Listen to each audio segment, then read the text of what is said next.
Niadtong Enero 1914, sa baga nga Gabon sa baybayon sa Virginia, ang usa ka steamship nga ginganlan og Monroe nabanggaan sa usa ka barkong pangnegosyo nga gitawag og Nantucket vessel. Hinungdan sa pagkaunlod niining duha ka barko og 41 ka marinero ang nawad-an sa ilang kinabuhi sa tugnaw nga katubigon dito sa Atlantic.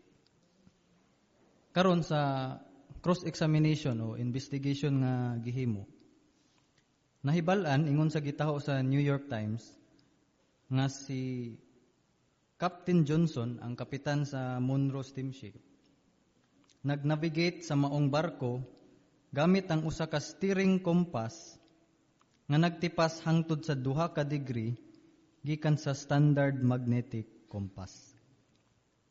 But pasabot mga igsuon, ang maong kapitan nagamit og faulty o depektuso nga compass.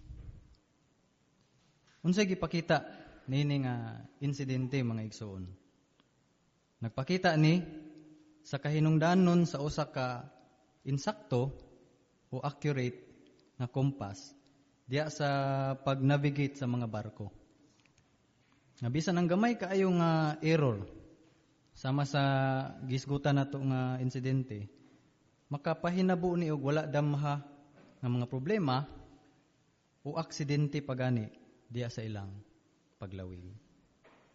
Oo, ang compass mga igsuon mo'y importante kaayo nga instrumento alang sa usa ka kapitan aron nga ang barko magpabilin sa husto nga direksyon ug makaabot ni nga luwas sa iyang destinasyon. Sa susamang diwa, ang atong konsensya mahimong ipakasama ni sa moral nga kompas. Unsa man day ang konsensya mga igsoon? Ang konsensya mao ang katakos sa pagkahibalo sa maayo ug daotan nga makagiya nato sa hustong direksyon. Ug uyon na mga igsuon sa giingon diya sa Roma kapitulo 2 bersikulo 14 ug 15. Palihog gani sa inyong mga Biblia mga igsuon. Atong basahon ang Roma kapitulo 2 bersikulo 14 ug 15. Kun andam na ingon dinhi, kay dihang himuon sa mga dili Hudiyo ang giingon sa balaod sa Dios, bisag wala sila mahibalo ni ana nga balaod, kini nagpakita nga ang balaod naa sa ilang kasing-kasing. Ginapakita nila nga ang balaod nasulat sa ilang kasing-kasing. Ginapahibalo sila sa ilang konsensya kung ang ilang binuhatan maayo ba o daotan. O ginasultihan sila sa ilang hunahuna kung sila ba sad-an o dili. So unsay masabtan nato sa atong gibasa mga igsoon? Masabtan nato diha nga kitang mga tao gilalang ta ni Jehova nga naay konsensya. So ang konsensya naa na ni sa atong sulod sukad pa sa atong pagkatao. Ug kini mga igsuon mo'y nindot kaayo nga regalo gikan kang Jehova. Kini ang mopahibalo nato kung husto ba o sayop ang usa ka butang. Busa kung gamito nato ang atong konsensya, bugiyan ni nato sa paghimog maayo ug paglikay sa daotan. O labing importante, mulig-on ug mapanalipdan ang atong relasyon kang Jehova nga Dios. Pero aron mahimong epektibo ang atong konsensya mga igsoon, do natay kinahanglang himuon. Unsa man ni? Kinahanglang maayo ning pagkabansay. Kumusta man kung dili maayo pagkabansay ang atong konsensya? Sama sa giasoy nga insidente ganiha, wala na pugnan o wala na likayan sa kapitan ang nahitabong trahedya. Sa ganito hinungdan, tungod sa depektuso nga kompas. Sa susama, kung ang atong konsensya wala mabansay sa hustong paagi, kung kini depektuso, dili pud ni makapugong nato sa paghimog daotan. Mao ang pangutana mga igsoon, unsaon man nato pagbansay ang atong konsensya? Abuino ang tubag ana mabasa nato dinhi sa Efeso Kapitulo 5 sa iyang bersikulo 17. Efeso 5:17. So makita nato dinhi mga igsoon kung unsay sekreto aron nga mabansay nato ang atong konsensya. Kung andam na ingon dinhi, busa hunong na sa pagkadili makatarunganon, hinuon padayong sabta kung unsa ang kabubuton ni Jehova. Inyo bang namatikdan ang punto diha sa katapusang bahin mga igsoon? Ingon diha, padayong sabta kung unsa ang kabubuton ni Jehova. Sumod ni ang sekreto mga igsoon sa pagbansay sa atong konsensya. Nagpasabot na nga bansayo nato ang atong konsensya pinaagi sa pagkat-on sa kung unsay panglantaw ni Jehova sa mga butang. Dunay duha ka pangunang lakang aron mahimo nato na mga igsoon. Isgutan nato ning duha ka hinungdanong lakang. Ang una, gibase ni sa Salmo 119 bersikulo 97 ug 98. Ugmara ang gugma ug pagtahod sa mga balaod sa Dios. So aron makabenepisyo ta sa mga balaod sa Dios, siyempre kinahanglang regular nato ning basahon ang iyang pulong, ang iyang mga balaod. Pero dili lang kay basta basahon nato ni mga igsoon. Kundili kinahanglan usab nga mulalom ang atong gugma ug ang atong pagtahod niini. Unsaon nato na paghimo mga igsoon? Kinahanglan natong sundugon ang panglantaw ni Jehova. Sa pag-ilustrar ana mga igsoon, ibutang ta nga doon natay balatian. O tingali maglisod ta og tulog, no? Muna atong gibati. Atong gihimo, may ato ta sa doktor, nagpa-check up ta. Nagiingnan ta sa doktor na kinahanglan kang mukaog sustansyadong pagkaon, kinahanglan kang regular nga mag-exercise, kinahanglan bag-uhon nimo ang imong pagkinabuhi, ang imong lifestyle. Tuod man imong gihimo, nya human nimo na buhata, nakita nimo nga epektibo ni. Nindot ang epekto. Ni arang-arang imong paminaw, makatulog na ka. Karon unsa imong bation mga igsoon? Nakita nimo nga maayo ang epekto sa gitambag sa doktor. Siguradong maapresyar gid nimo ang doktor sa pagtabang nimo nga muuswag ang imong pagkinabuhi. Sa susama mga igsoon, ang atong maglalalang nga si Jehova naghatag siya og mga balaod nga makapanalipod nato gikan sa dili maayong resulta sa sala. Ug kini nga mga balaod makapauswag gyud sa atong kinabuhi. So pamalandunga mga igsoon ang mga benepisyo sa pagsunod sa mga balaod sa Biblia. Pananglitan may labot sa pagpamakak, pagpanglimbong, pagpangawat, sexual nga imoralidad, kapintasan, espiritismo, uban pang mga butang nga makadaot sa atong spiritual ug sa atong physical. Unya once makita o ma-experience mismo nato ang maayong resulta sa pagsunod kang Jehova, mo nay mutabang nato mga igsoon nga mulalom ang atong gugma ug apresyasyon kang Jehova ug sa iyang mga balaod. Sumuto ang unang lakang mga igsoon, no? Kanang pag-ugmad ug gugma ug pagtahod sa mga balaod ni Jehova nga Dios. Karon dinhi nata sa ikaduhang lakang aron nga mabansay nato ang atong konsensya. Gibase ni sa Isaias 48:17 ug 18. Paghuna-huna og mga prinsipyo sa Biblia nga makatabang nimo sa pagpangatarungan. Hinunoa mga igsoon nga wala tagihatagan ni Jehova og listahan sa mga balaod para sa tanang bahin sa atong kinabuhi. Muna nga dunay mga sitwasyon nga walay espesipikong balaod ang Biblia kung unsay angay natong buhaton sa usa ka sitwasyon. Pananglitan, unsaon nato pagdesisyon kung unsay tan-awon sa TV o sa internet? Matikdi nga si Jehova wala say gihatag nga espesipikong balaod kung unsay atong himuon o buhaton niana nga sitwasyon. Pero naghatag siya mga igsoon og mga prinsipyo aron makahimo tag maayong mga desisyon. So sa kalibutan karon, ang kalibutan nagpasiugda og mga kalingawan nga nag-focus sa kapintasan ug sexual nga immoralidad. Karon unsa ka nga mga prinsipyo ang makatabang nato niini nga mga sitwasyon? Tingali makahuna-huna ta sa prinsipyo sa Salmo 11:5 ug prinsipyo sa Hebrehanon 13:4. Ingon diha, ginadumtan ni Jehova ang bisan kinsa nga nahigugma sa kapintasan ug iyang hukman ang mga naghimog sexual nga immoralidad. So sa unsang paagi kini nga mga prinsipyo mga igsoon makatabang nato nga makahimo tag maayong mga desisyon. So dihang ato ning pamalandungon, dihang mahibaluan nato nga ang usa ka butang gidumtan diay ni Jehova o kaha giisip ning immoral, angay gyud nato ning likayan.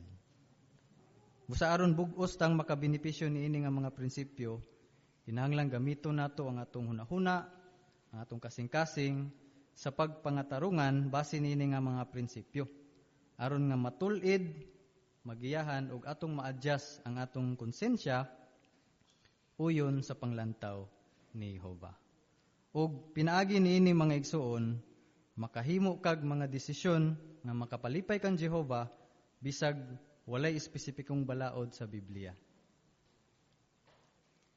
Karon, bisan tuod og nabansay na nato ang atong konsensya mga igsuon, kinahanglan gihapon tang magbantay. Ngano man? Tungod na kay nagkinabuhi ta sa kalibutan nga gimanduan ni Satanas nga yawa. Og sa Biblia si Satanas gipakita nga maong usa nga nagpahisalaag sa tibuok kipuy ang yuta. Mong sukad pa kaniadto si Satanas mga igsuon, daghan kay siya gihimo aron nga impluwensyahan ang mga tawo nga isalikway ang mga sukdanan ni Jehova nga Dios. Tungod ana, gidescribe sa Biblia ang mga tawo nga anaa sa espiritual nga kangitngit. But pasabot mga igsoon, nawad-an sila sa katakos sa pag-ila kung unsay kalainan sa maayo ug dautan. Muna nga dili na kasaligan ang ilang konsensya. Busa ingong mga Kristohanon nga nagkinabuhi niining kalibutan nga gimanduan ni Satanas, unsay atong himuon aron dili maimpluwensyahan ining kalibutana ang atong nabansay sa Biblia nga konsensya. Bueno dunay duha ka hinungdanong sugyot nga angay natong himuon mga igsoon. Ang una, ayaw padala sa pressure nga sundon ang kadaghanan. Usa naisgutan nato bag-o lang, dagha gihimo si Satanas aron nga impluwensyahan ang mga tao. Usa na niana kining immoralidad. Tungod sa iyang impluwensya, daghan na karon ang midawat sa immoralidad. Lakip na ning homosexualidad.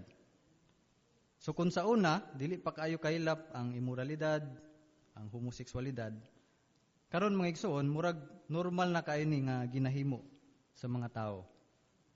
Karon kung ang sukdanan sa tao nagkausab-usab, angay natong hinumduman nga ang sukdanan ni Jehova nga Dios wala gid ni mausab.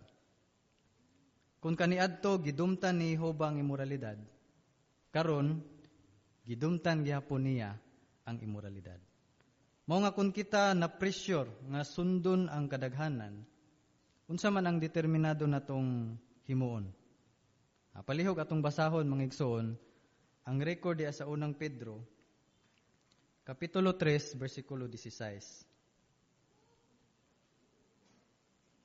Unang Pedro 3:16, kung andam na ingon dinhi, mintinaha ang maayong konsensya, aron nga bisag sultihan mog dautan, kadtong musulti batok kaninyo, maulawan tungod sa inyong maayong panggawi, ingong mga sumusunod sa Kristo.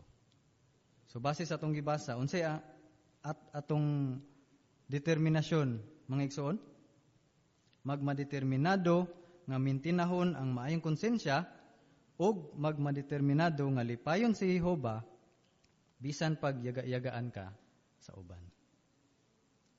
Karon dinhita sa ikaduhang sugyot, aron dili ta maimpluwensyahan sa kalibutan ni Satanas. Mao ni pagbantay sa mga kalingawan nga nagpasiugdag dili maayong binuhatan. So gipasidan-an ta mga igsuon nga nagkinabuhi ta sa kalibutan.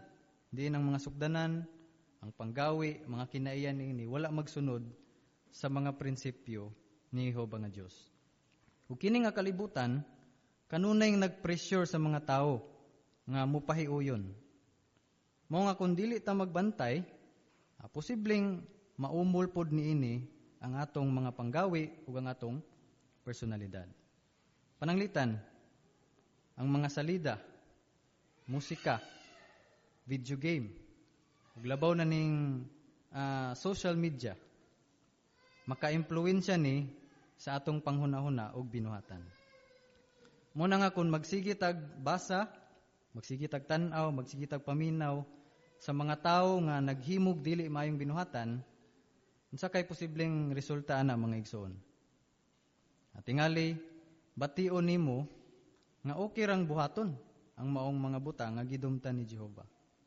So pinaagi ni ana na impluwensyahan na ang imong hunahuna ug ang imong pagbati. Mao nga kusganon ta nga gitambagan diha sa Roma kapitulo 12 bersikulo 2, ingon diha hunong na sa pagpaimpluwensya niini nga sistema sa mga butang.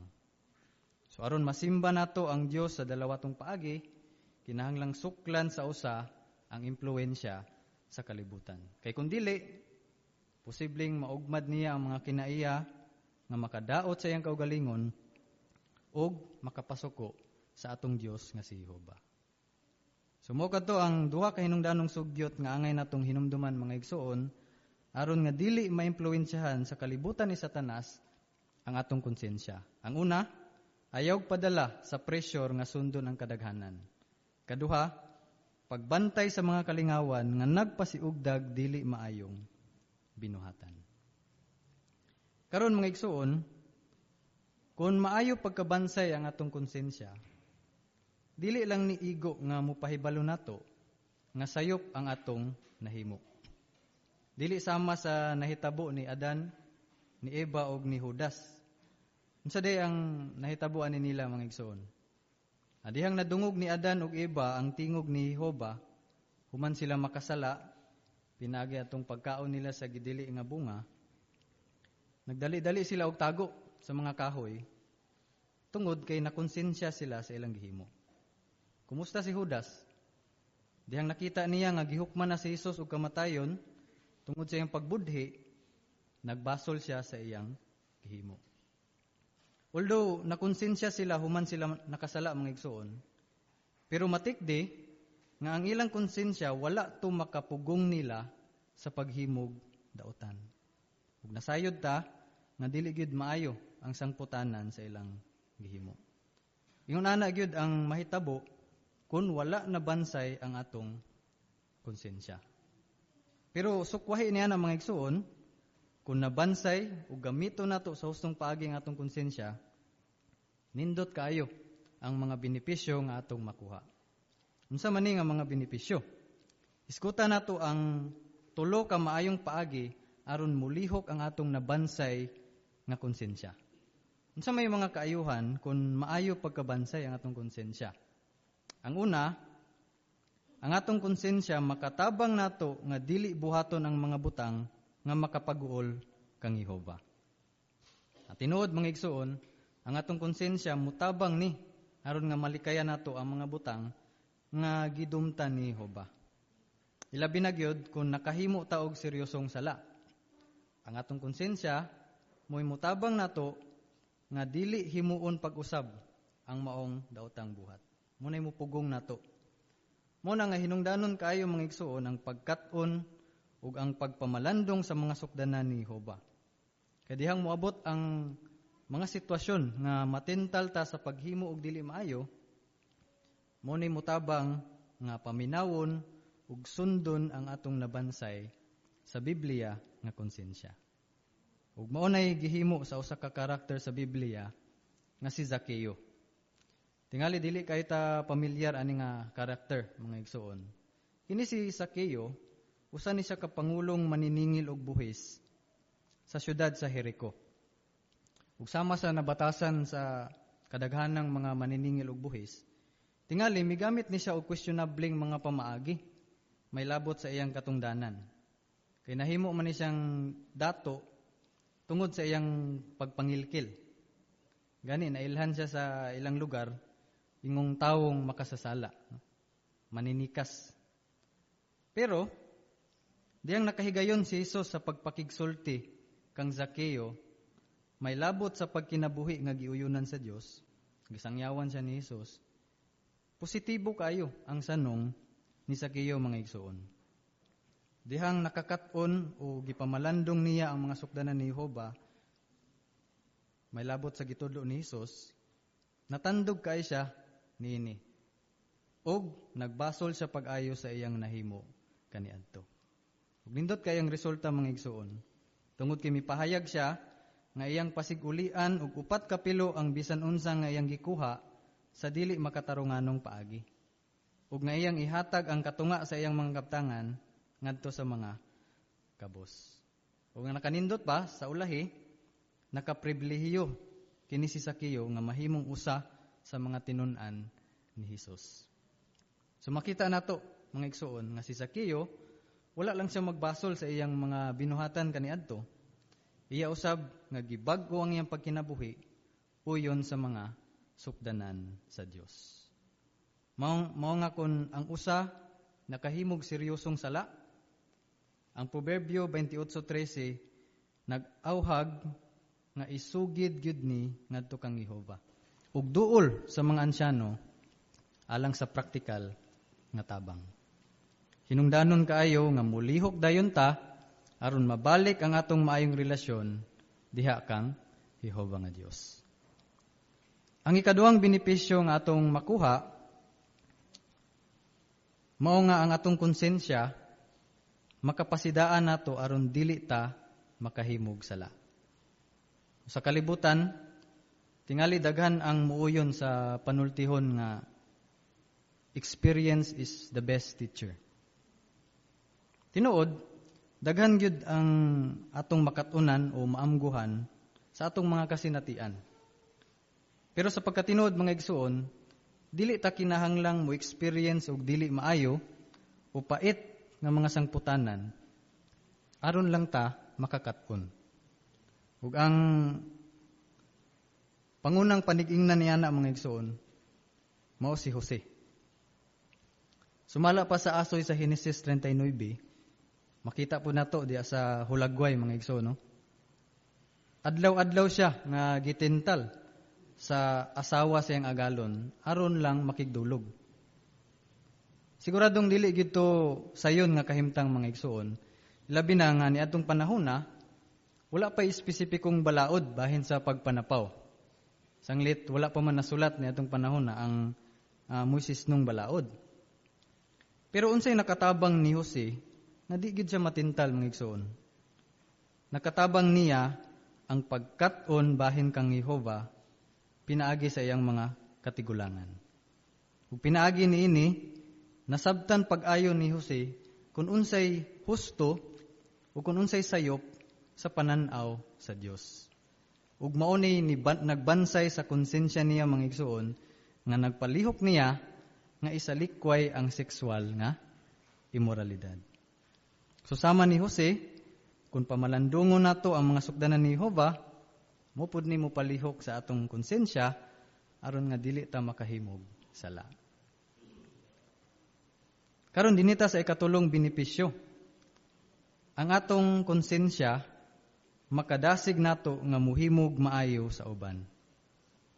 Oo mga igsoon, ang atong konsensya dili lang diay ni makahatag og kaayuhan sa atong kaugalingon. Kundili makahatag usab ni og kaayuhan ngadto sa uban.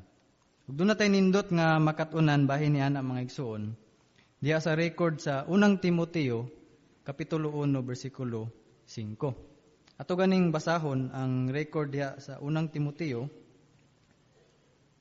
1:5. Ingon dinhi, sa pagkatinuod, ang tuyo niini nga instruksyon mao ang paghigugma nga may hinlong kasing-kasing, maayong konsensya, ug pagtuo nga dili pakaaron ingnon. So makita nato dinhi mga igsoon nga duna day kalangkitan ang gugma ug kining maayong konsensya. Tungod kay kining duha, muni gikinahanglan aron matukmod ta sa paghimog maayo ngadto sa uban. Karon sa unsang paagi nato mapakita ang maong gugma mga igsoon? Usa ka paagi nga mapakita nato na mao ang paglikay sa mga binuhatan nga makapandol sa uban. So usa ni sa mga angay natong bantayan mga igsoon. Tingali na ay mga butang o binuhatan nga okay ra sa atoa, pero para sa uban dili day ni okay. So gitambagan ta sa Roma 14:21 na kung kini ikapandol sa atong igsoon, mas maayo nga dili na lang ni himuon. Usa na kapaagi nga mapakita nato ang gugma sa uban. Unsa pay laing paagi nga mapakita nato ang gugma sa uban? Kining pagsundog sa gihimo ni Apostol Pablo. Unsa man ang pangunang bulaton ni Pablo mga igsoon? Kanang makita nato sa hulagway. Ang iyang konsensya nagpalihok niya nga isangyaw ang maayong balita dihang may kahigayunan. Sa susama mga igsoon, kung doon na tayo maayong konsensya, magpalihok usab ni nato nga himuong prioridad kining hinungdanon kayo nga buluhaton ang pagsangyaw sa maayong balita ngadto sa mga katawhan. Ug pinaagi sa paghimo niana mga igsoon, dili lang ang atong konsensya ang atong gipalihok, kundi ato pong gipalihok ang konsensya ni atong gisangyawan. Nindot kayo ang mga benepisyo mga igsoon kung doon na tayo maayong konsensya. Ang pangutana karon, nakabenepisyo ba ka sa nabansay nga konsensya? Aw kung kita maningkamot nga bansayon ang atong konsensya, siguradong makabenepisyo gyud ta. Ug kini ang angay natong hinumduman mga igsoon.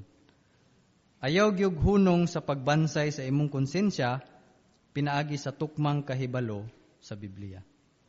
Sama sa usa ka experience nga kapitan sa barko, regular ni siya nga magmintinar, magkalibrate sa iyang kompas aron nga kanunay ning accurate.